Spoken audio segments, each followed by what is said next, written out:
條褲窄唔窄？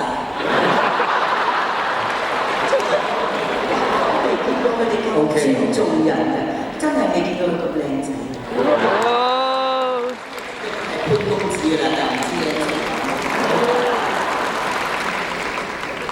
你好似古典音樂嘅一位，好似喎，就似一位藝術家，好似要朝嗰個方向走真係。寫啲古典歌曲俾我好唔好？都幾特別嘅女仔。當嗰一年我喺錄音室收到呢一份歌詞嘅時候，其實我哋見唔到嘅，因為我哋中間有好多人隔住咗我哋嘅溝通。但係我哋唔需要見面，我只要一睇嗰份歌詞，唉，我嘅心諗，呢位哥哥又失戀。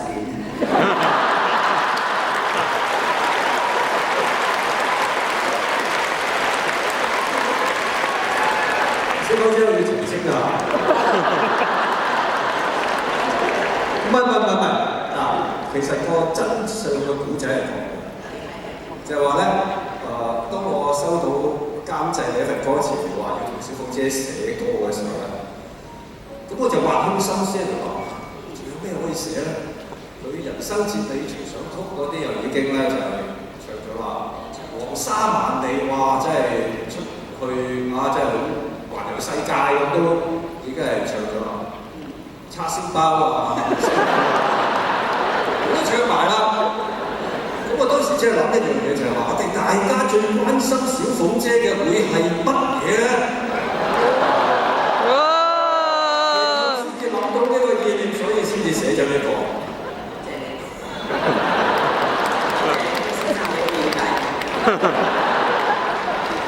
你因為寫得情多多，佢已經變為失戀專家。但係我咧，好矛盾嘅。對於婚姻呢一件事情咧，我時時都抱住一種又愛又恨嘅感覺。真係嘅，其實我係恨到不得了，但係冇膽入情關。係啊，因為我好驚你哋呃我咯。哇！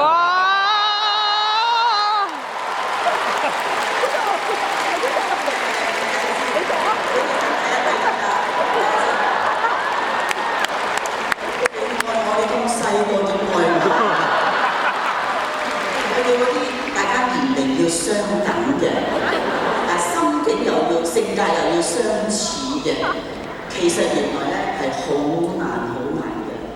咁我已經久而久之咧，同埋我就變咗喺個性格上咧，我係好中意見到人哋嬲婚紗嘅，唔知點解。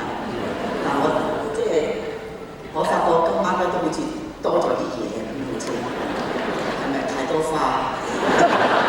好似揸一對叉出嚟擺落個頭嗰度嘅，我好後悔啊！如果唔係咁咧，又遮唔晒我嗰個即係清白之身。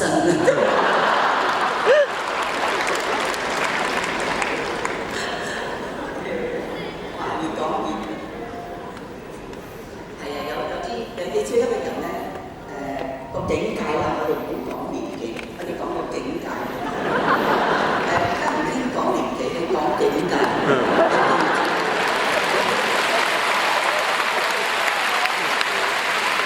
呢個我哋呢個咁嘅境界咧，我已經覺得需要好多花帶住係擺喺心度。好似傻嘅咁樣。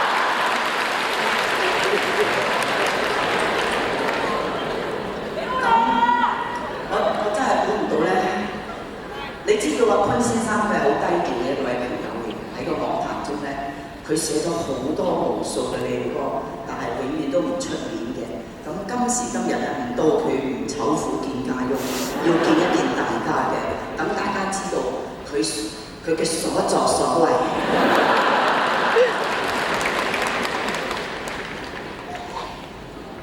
婚紗背後之後，我哋唔好講嗰啲婚姻嗰啲嘢好複雜嘅，第日我得閒同你逐個約出嚟傾下。有又唔係，冇又唔係啊！嗱，你冇咧又人哋又話你冇人追啊，係咪啊？有咧又話你哇你咁嘅呢個人點襯你啊，或者你又點襯嗰個人啊，好多嘢嘅。咁其實我都就嚟登報紙㗎啦，我就你等啦。OK， 咁以下呢一首歌咧，我咧係好渴望有一位朋友同我合唱，特別係喺樂壇咧係有才華嘅人咁多嘅，我哋好唔好祝下倫永亮先生？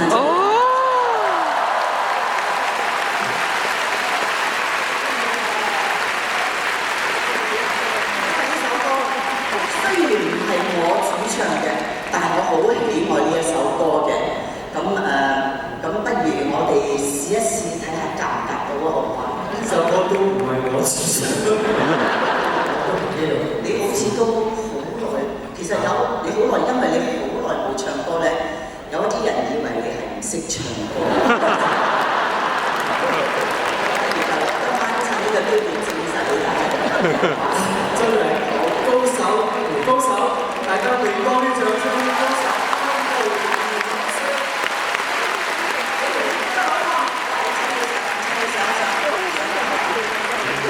喺度啊！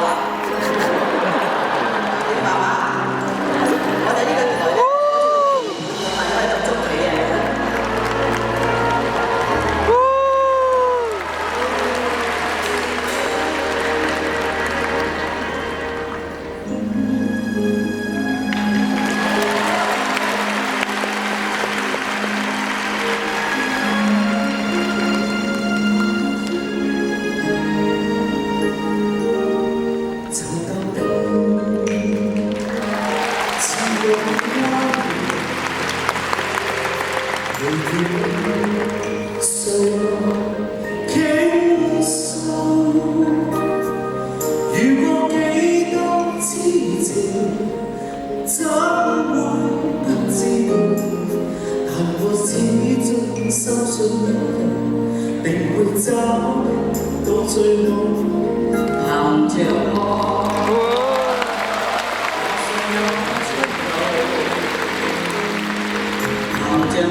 感覺真係好複雜。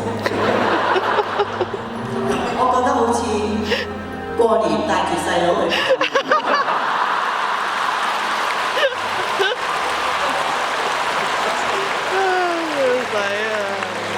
唔緊要，你頭先咪講緊心境嘅，冇錯，唔係心境，係境界。我哋兩個都去到個境界，係年齡係唔緊要嘅。一睇我哋兩個個樣，都係一樣咁靚咁年輕。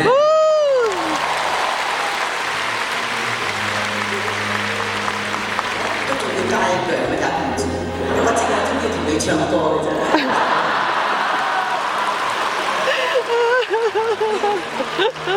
我話你知好近心啊！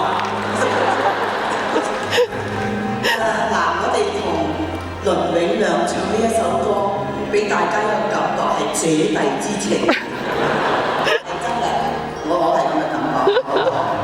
我大膽啲，即係因為我應該係意大利我大話。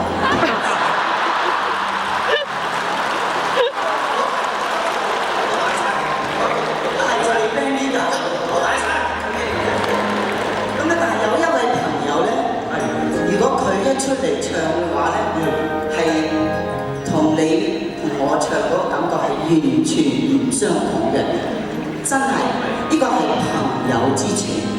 你有冇見到佢？我周圍揾緊佢，唔見佢喎。我真係見到佢，佢就係呢一首歌嘅作者。點解會見到佢咧？因為頭先咧，我喺嗰度望過去咧，都以為哇，點解有盞燈喺個觀眾席嗰度嘅？原來係佢嘅頭嚟嘅。希望佢唔介意。我介紹佢。你不如請佢出嚟。各位朋友，盧冠廷先生。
你